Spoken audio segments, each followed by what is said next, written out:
Hey, what's up guys, Vic Christoph here with PhoneArena, and today we're testing the Xiaomi Mi 9 recording in 4K 60 with the main camera. So let's move the camera left and right to see if there is any rolling shutter. Let's do this a little bit quicker. Okay, move it up and down. Seems to adjust to different lighting pretty smoothly. And next up we'll test the continuous autofocus feature. Seems to focus on my hand rather fast and then back on the background.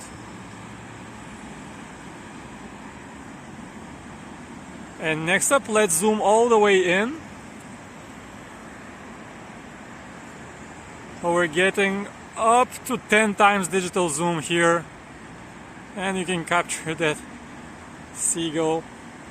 So zoom all the way out. This is digital zoom here.